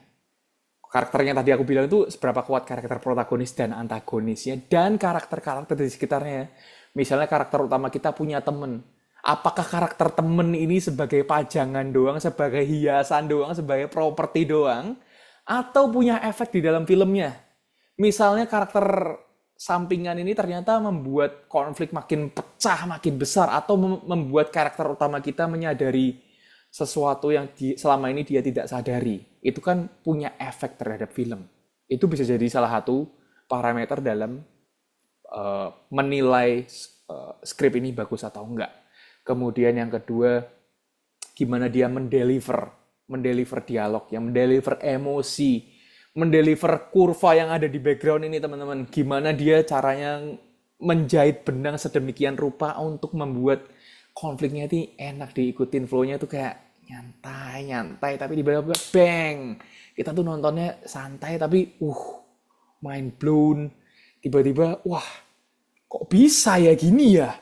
Ada setup yang sudah dibangun. Oh, ternyata di scene awal nih karakter utama sudah dikasih tahu kalau karakternya A gitu. Terus kita, oh iya ding, itu karakternya sudah kayak gini. Dan ketika karakternya sudah menghadapi sesuatu, kita tuh jadi paham, oh karakternya sudah bertumbuh, karakternya sudah melewati berbagai proses. Itu bisa jadi parameternya juga dalam penulisan skrip, teman-teman. Kurang lebih kayak gitu. Kalau parameternya kritikus film tuh dalam ajang award film tuh beda-beda. Tapi yang bisa aku sampaikan ya itu tadi, perhatikan dua elemen yang tadi ya. Gimana karakternya dan gimana pembangunan konfliknya, teman-teman. Karena itu akan beresonansi ke semua hal dialognya. Kayak tadi misalnya, kita balik lagi ya ke Spider-Man. Nggak mungkin Peter Parker tiba-tiba ngomongnya, misalnya dia tinggalnya di Amerika, nggak mungkin dia aksennya tiba-tiba jadi British. Itu nggak mungkin. Karena kan jadi penonton jadi, lah dia kan orang Queens, orang Amerika, orang New York, kok bisa tiba-tiba ngomongnya bahasa Inggris British? Itu kan salah satu part dari scriptwriter juga yang menaruh dialog di situ. Jadi itu beresonansi semuanya, teman-teman. Pembangunan world buildingnya pada tahun segitu, apa aja sih yang terdapat di New York? Nggak mungkin kan tiba-tiba di salah satu scene tersebut tiba-tiba ada iPhone 16 misalnya keselip di situ. Penonton langsung, lah sebentar, ini tahun berapa setting waktunya? Nggak mungkin dong Peter Parker tiba-tiba ada iPhone 16, berarti ini syutingnya kapan? Nah, ketika 1 detik aja penonton tidak percaya dengan scene atau visual yang kita bawakan, dengan sesuatu yang kita tulis, kita sudah kehilangan satu penonton. Percayalah, ketika 1 detik aja penonton sudah bertanya, kok gini? Itu kita udah lost. Penonton udah pasti lost interest. Di situ penonton pasti akan menumpuk efek dominus. Bertanya, dan meninggalkan tontonan yang kita suguhkan. Kurang lebih kayak gitu. Semoga membantu sedikit Kak Ryan Wono Prabowo mengenai pertanyaannya.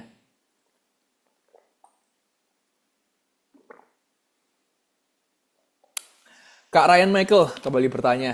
Lanjutan pertanyaannya Kak, bagaimana jika dalam film pendek kebanyakan voice over dan kurang berdialog? Tergantung sebenarnya. Kembali lagi ke konsep utama filmnya ini, pengen dieksekusinya seperti apa. Gak ada masalah sebenarnya voice over. Mau full voice over, gak ada masalah. Cuman yang harus kita perhatikan adalah jangan sampai overuse. Jangan sampai di momen-momen penting voice overnya malah menghancurkan mood, menghancurkan konflik, atau malah tell too much. Kan karena tadi kan saya udah bilang kan, show don't tell. Ketika voice overnya sudah mengoverlap apa yang akan terjadi, penonton juga udah, oh bentar lagi dia juga akan begini kok. Kita udah nggak expect apapun. Tapi ketika voice over itu ditaruh dengan porsi yang tepat, penonton tetap akan ngikutin nih. Oh, abis ini karakternya akan ngapain ya? Informasinya tadi udah berhenti di situ nih. Abis ini karakternya bakal ngejar apa ya? Abis ini dia akan menghadapi tantangan apa ya? Kurang lebih kayak gitu, teman-teman. Jadi nggak apa-apa, voice over tuh nggak masalah sama sekali. Mau nggak ada dialog pun juga nggak masalah. Dalam film tuh banyak mediumnya, banyak cara bertuturnya. Cara bertuturnya nggak harus lewat dialog. Diem, wajahnya mengkerut, matanya tertutup, gebrak meja itu sudah sebuah cara bertutur film gitu. Jadi banyak cara bertutur film. Jadi mau voice over, full voice over, mau dalam satu film dialognya cuman ya, itu nggak masalah sama sekali. Itu tergantung bagaimana konsep kita dalam film yang akan kita bawakan dan gimana teknisnya nanti. Kurang lebih kayak gitu. Jadi bukan sebuah halangan. Kurang lebih kayak gitu. Kak Ivanas, ada pertanyaan lagi, lanjutan pertanyaan Kak Alvino. Kakak sendiri sebagai scriptwriter, prefer story atau journey yang cliffhanger atau ending yang benar-benar ending? Ada dua pilihan, biasanya good ending atau bad ending.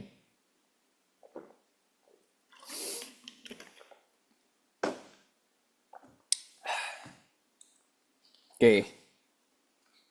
Ini aku jawab berdasarkan pengalaman gue ya, Kak Ivana ya. Karena mindsetku di WeTV adalah industri. Industri ini sangat memperhatikan demand market, demand penonton. Dan kalau kita lihat, kita amati gitu ya, orang-orang ini lebih suka mana sih? Berita baik atau berita buruk? Teman-teman pasti udah tahu jawabannya ya, berita buruk, teman-teman. Gampang banget. Kita cari berita buruk tuh, kita ngetik keluar di mana-mana. Di TikTok, di Instagram, berita perselingkuhan banyak. Berita perceraian banyak. Berita korupsi banyak. Jadi, kalau berdasarkan pengalamanku, untuk ending, kita akan selalu menggunakan bad ending. Bukan ya nggak, aku nggak mau ini deh, nggak mau apa namanya jawaban yang exact, tapi most likely akan menggunakan bad ending. Karena apa? Penonton di situ bertanya-tanya, ini terus karakter utamanya mau diapain season berikutnya? Penonton bertanya begitu tuh, otomatis dia akan nonton episode 1 dulu. Oke ya, karakter utamanya ternyata apa namanya punya musuh baru yang lebih kuat ya. Tapi temennya juga lebih oke sih. Nah, dia nonton film selanjutnya, episode 2, episode 3, episode 4. Kurang lebih kayak gitu. Jadi kalau kita ngelihat market, penonton lebih suka berita buruk. Jadi bad ending is a good choice untuk demand market ya. Kita balik lagi ya, karena kini konteksnya adalah untuk memenuhi demand market ya. Jadi kita lebih prefer bad ending. Kurang lebih kayak gitu untuk cliffhanger-nya. Pertanyaan selanjutnya, kadang ada review bahwa sebuah film divonis gagal karena skenario yang buruk. Kalau memang buruk, kenapa dibuat? Kenapa tidak diperbaiki dahulu skenarionya dari awal? Tidak bolehkah ada perubahan improvisasi dari sutradara atau penulis di lapangan? Oke. Ini kembali lagi pertanyaan yang melibatkan banyak pihak, teman-teman. Sekedar informasi aja, dalam industri film yang tadi saya sebutkan juga, produser, sutradara, aktor, penulis film, itu memiliki kepentingannya masing-masing. Memiliki urgensinya masing-masing. Memiliki agendanya masing-masing.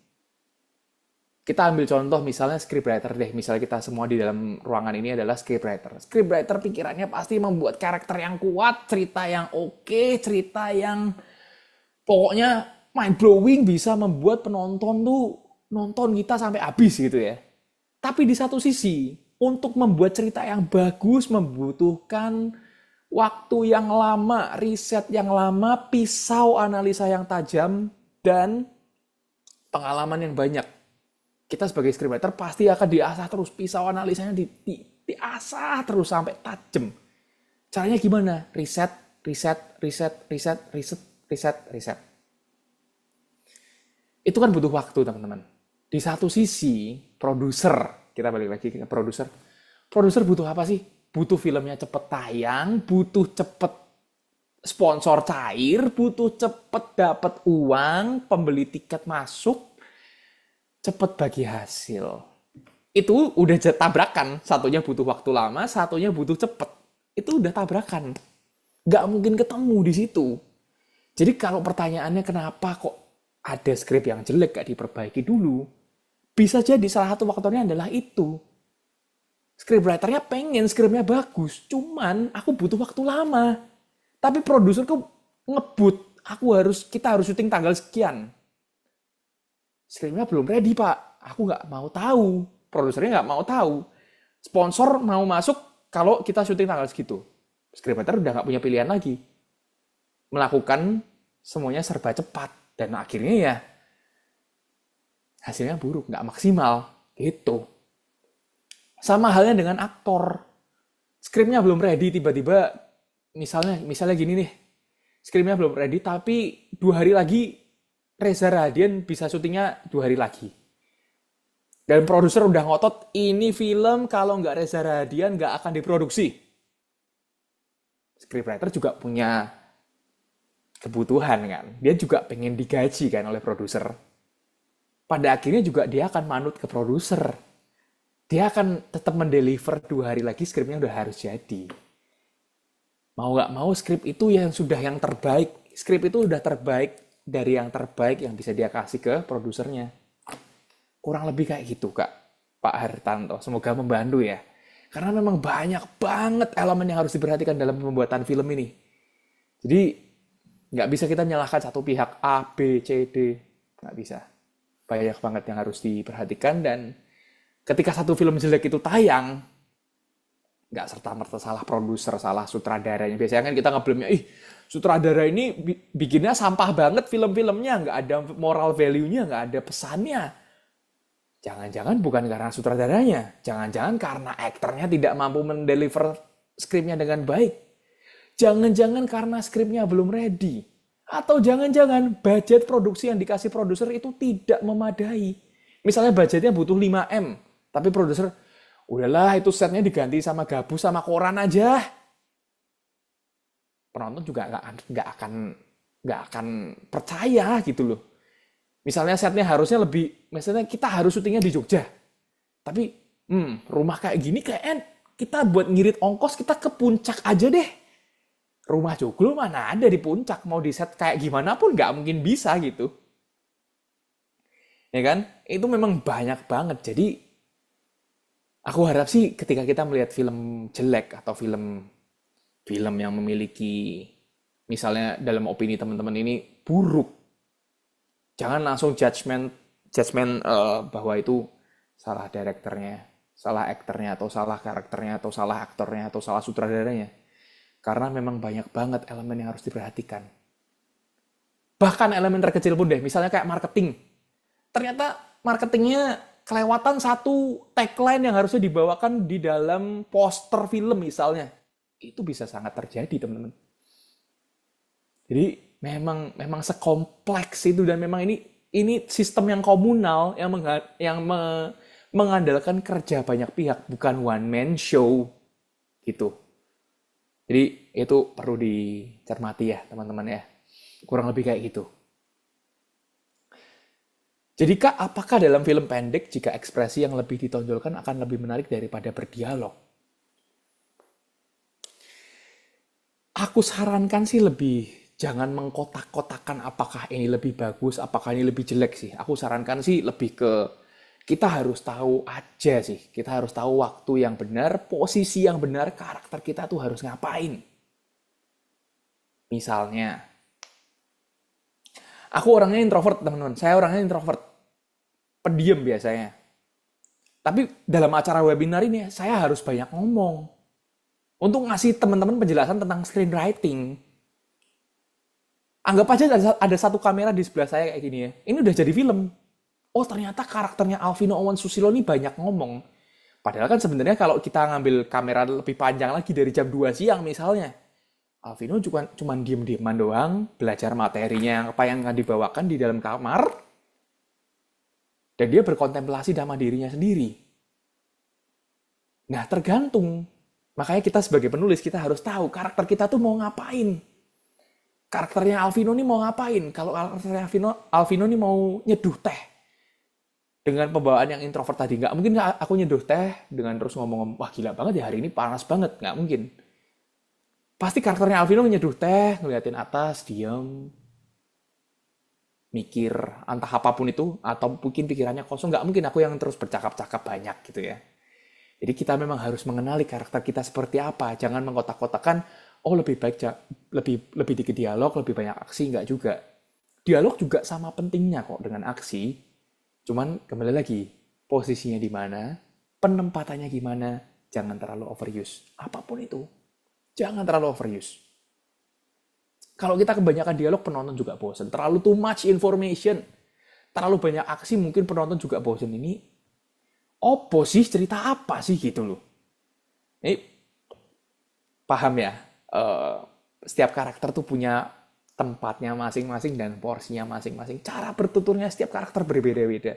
Saya mungkin misalnya di depan kamera ini banyak ngomong, abis ini diem. Mungkin Kak William di sini lebih banyak diem, abis ini di pekerjaannya banyak ngomong, atau di dalam rumahnya dia sering ngomong di depan kamera, di depan cermin. Kita nggak tahu. Tergantung tempat dan situasi mana yang akan kita ceritakan ke penonton. Kurang lebih kayak gitu teman-teman. Cara kita bertutur, cara karakter bertutur tuh kayak gitu. Kurang lebih kayak gitu ya. Semoga lebih tercerahkan sedikit ya tentang tulisan skripnya. Menjawab pertanyaan dari teman-teman. Yes, susah memang kalau udah banyak banget kepentingan dalam pembuatan film, banyak politiknya, banyak. Ya tadi, setiap karakter pada akhirnya semua karakter ini memiliki goal yang masing-masing. Webinar ini ditujukan untuk teman-teman supaya teman-teman lebih semangat untuk bikin film. Ada yang satunya lagi untuk lebih belajar tentang gimana secara bikin film, atau ada salah satu di antara kita misalnya pengen belajar lebih bikin film untuk aku pengen masuk industri. Kita nggak ada yang tahu. Setiap karakter punya kepentingannya masing-masing, punya tempatnya masing-masing. Kurang lebih kayak gitu teman-teman. Semoga membantu dan menjelaskan sedikit buat teman-teman semuanya. Sudah, itu aja pertanyaannya dari teman-teman. Ada yang mau bertanya lagi? Atau mungkin masih ada yang kurang jelas dari penjelasan saya? Bisa ditanyakan lagi. Silakan Atau teman-teman, ya, kita masih punya banyak waktu. Ada beberapa menit lagi, sekitar 15 menit, 10 menit.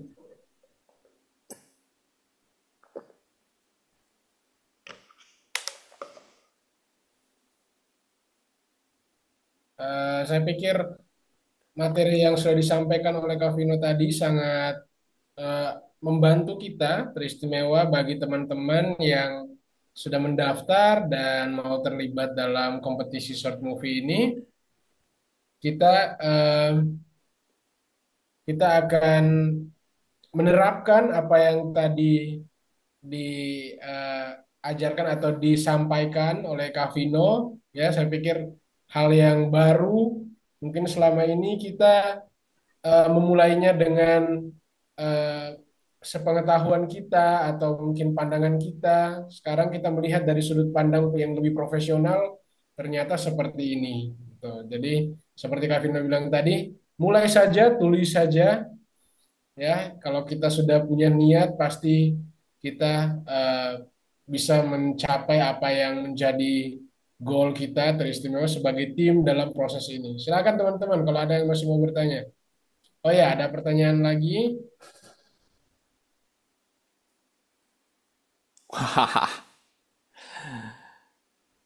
oke, sebentar. Saya sambil mencatat ya. Oke, pertanyaannya Uh, Kak, antagonis ini harus berupa tokoh atau bisa dengan sebuah situasi. Tadi saya udah kasih contoh. Antagonis ini berupa apapun. Bisa dia berupa dirinya sendiri. Ternyata masalahnya selama ini di dirinya sendiri. Karena kan banyak ya. Kita misalnya ngeliat film-film zaman sekarang tuh musuhnya diri sendiri. Ternyata mental illness lah.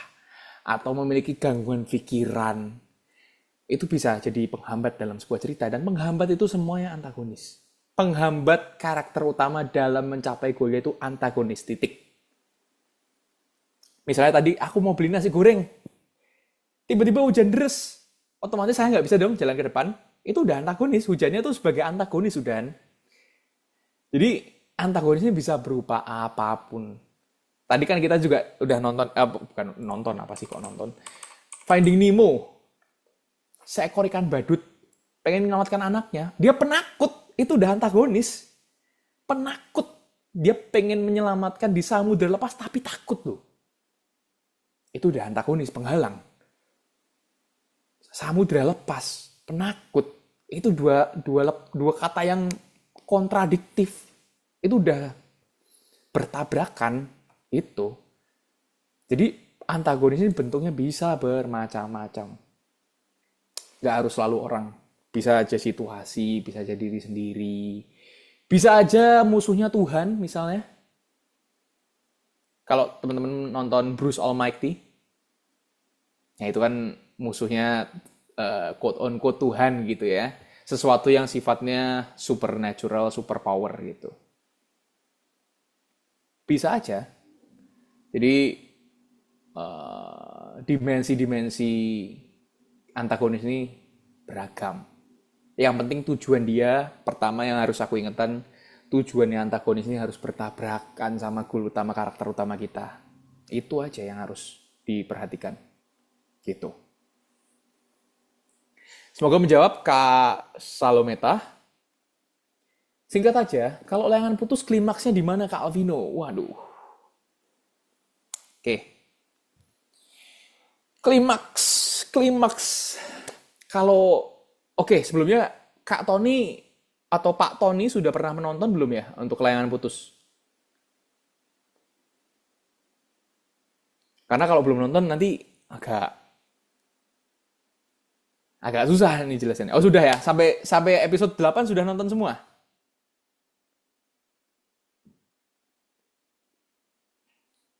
Nonton sampai akhir ya. Oke. Anyway, pertanyaan klimaks dari layangan putus itu ketika karakter utama kita, Mas Aris, Kinan, dan Lydia bertemu. Klimaksnya di situ. Di restoran, Mas Arisnya dikasih tahu sama Kinan untuk, Mas Aris kita ketemuan yuk di restoran. Di satu sisi, Kinan juga menghubungin si Lydia, si Anya Geraldine untuk datang ke restoran tersebut. Mereka dipertemukanlah. Dua orang yang saling berselingkuh ini.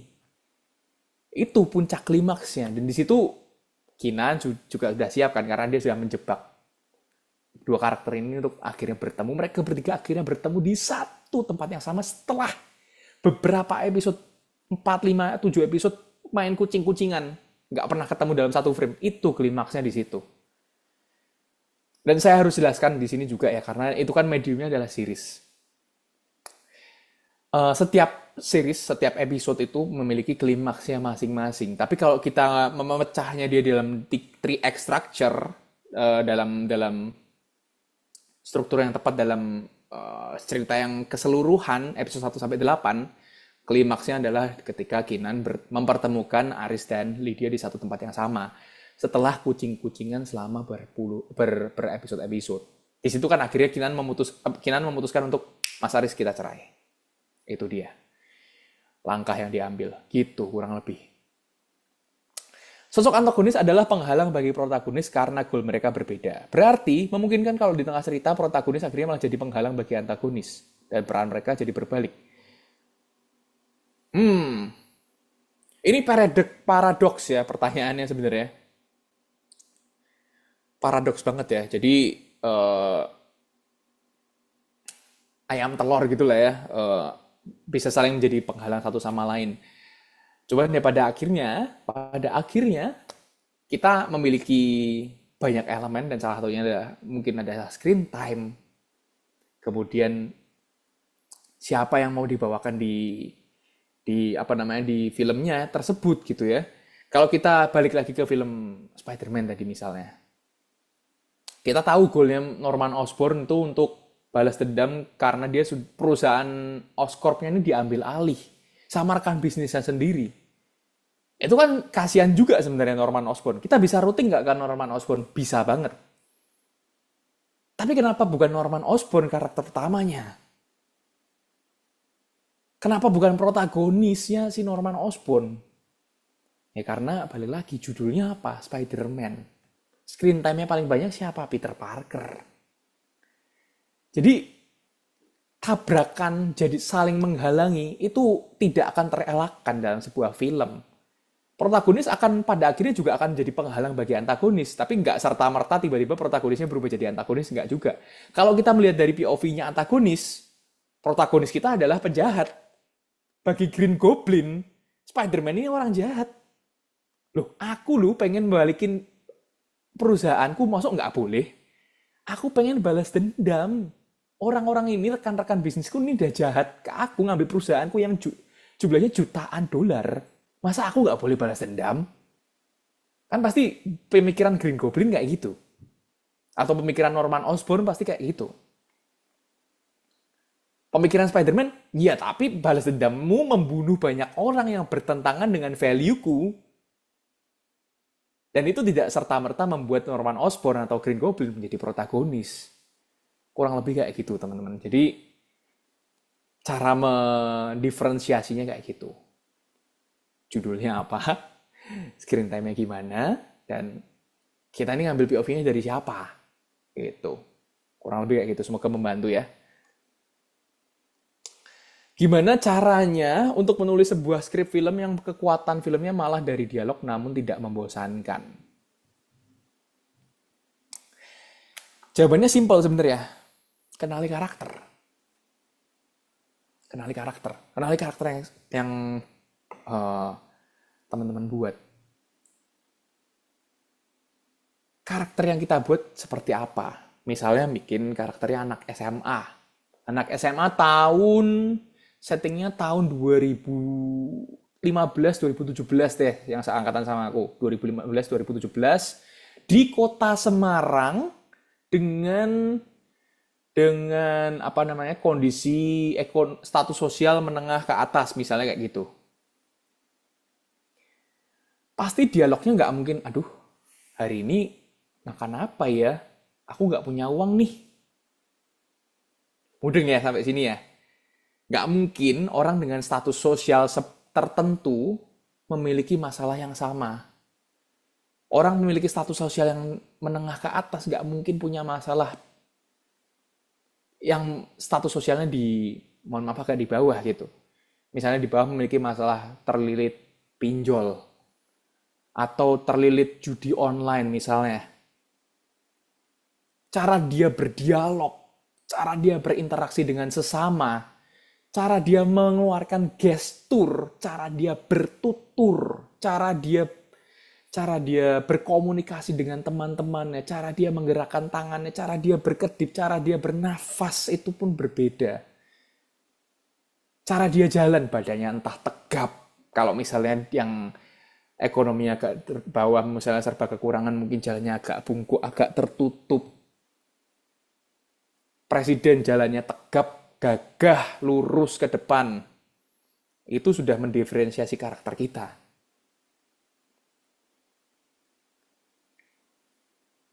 Tingkat pengenalan kita terhadap karakter itu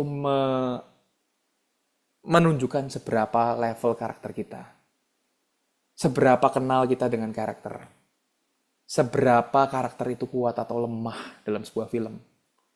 Semakin kita nggak tahu karakter kita mau ngapain, semakin kita nggak tahu karakter ini harusnya ngomong apa, duduknya harusnya gimana, ngomongnya harusnya gimana, atau misalnya dia kalau lagi pusing garuk-garuk kepala atau bengong doang ya, atau dia kalau lagi pusing misalnya pergi ke pijet refleksi atau kalau lagi pusing karaoke sama teman-temannya, itu kan sudah mendiferensiasikan status sosialnya dan cara berdialognya. Jadi supaya nggak membosankan, ya kita harus paham karakter kita tuh ngapain aja. Dia tuh harus berdialog seperti apa sih?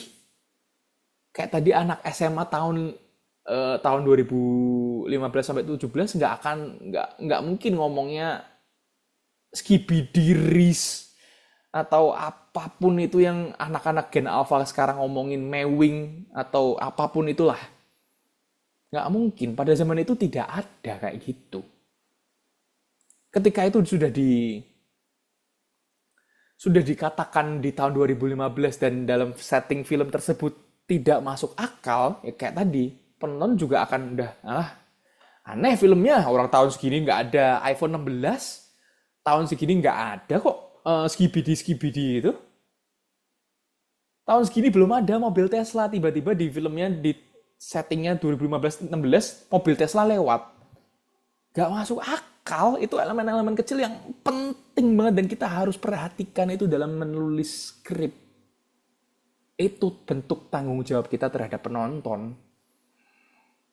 Emang kesannya lebay gitu ya, nulis doang kok. Tanggung jawab sih Kak Alvino, nggak bisa kayak gitu teman-teman. Kita tuh penjahit, jahitannya meleset dikit, ukurannya nggak pas. Jahitannya meleset dikit, kita mau bikin baju jadinya celana. Nggak bisa masuk, lengannya nggak bisa masuk kalau jahitannya salah. Ibaratnya kayak gitu. Kalau kita nulis skrip, ya tanggung jawablah dengan setiap kata-kata yang akan ditulis. Kurang lebih kayak gitu. Semoga membantu.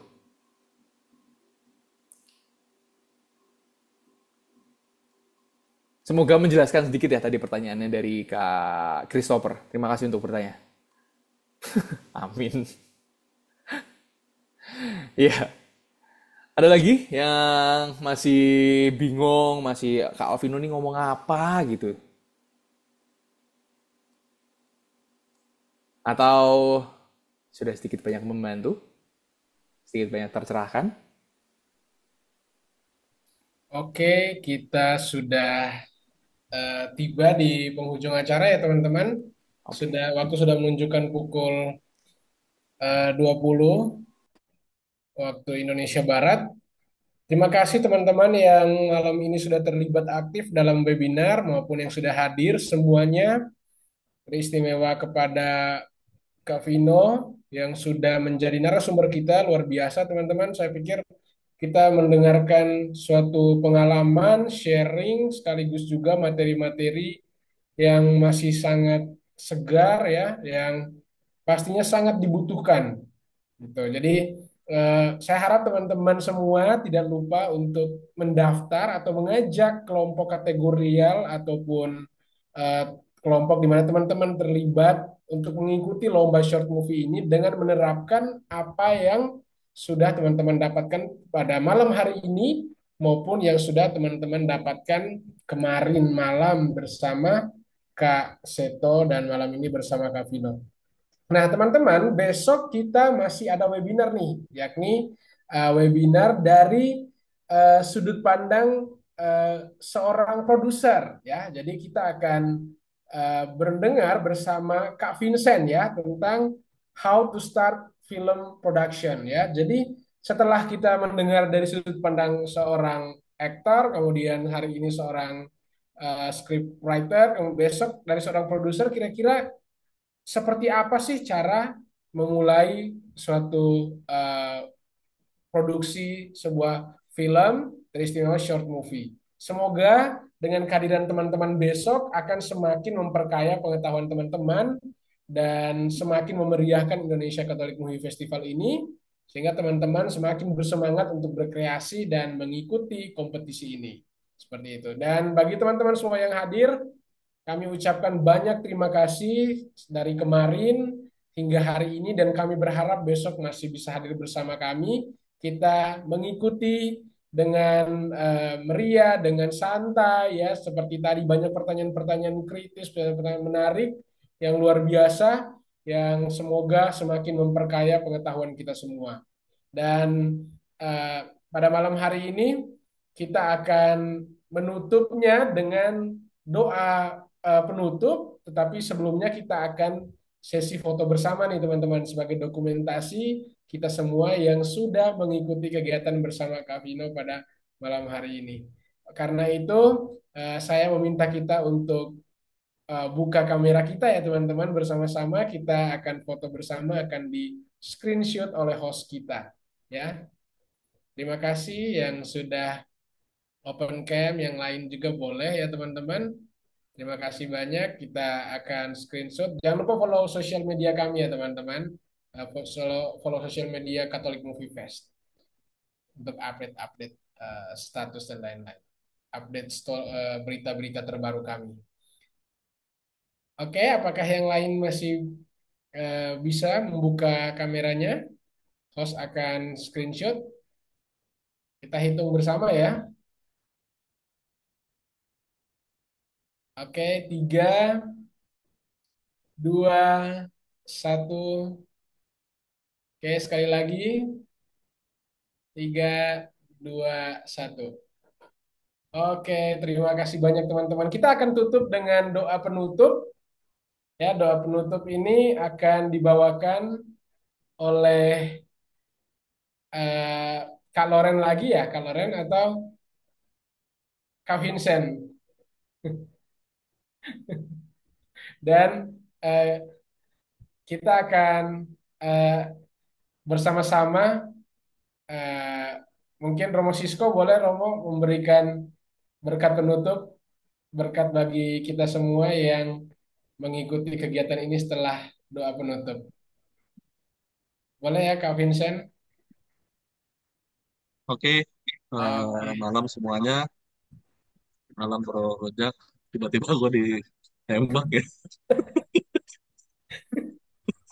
gak ada briefing. Oke, teman-teman, kita mari berdoa bersama. Di nama Bapa dan Putra dan Roh Kudus. Amin. Bapa dalam surga, terima kasih atas segala berkat-Mu, atas semua kelancaran dari webinar menulis ini, Bapak. Terima kasih kepada Vino yang telah membawakan materi begitu menarik. eh, dan juga teman-teman panitia yang bantu melancarkan semua kelancaran acara pada malam hari ini. Bapak, sekarang kami mau istirahat, berkati istirahat malam kami, berkati aktivitas kami besok hari. Semoga kami bisa selalu dalam keadaan sehat dan berkarya hanya untuk pembesaran nama. Terima kasih Tuhan Yesus, hanya dalam namamu kami sudah berdoa dan ucap syukur. Tuhan bersamamu, Dan bersama roh. Allah yang Maha Kuasa memberkati saudara-saudari sekalian dan juga memberkati seluruh aktivitas dan juga cita-cita karya kita masing-masing dalam nama Bapa dan Putra dan Roh Kudus. Amin. Terima kasih ya Terima untuk kasih malam hari Roh. ini.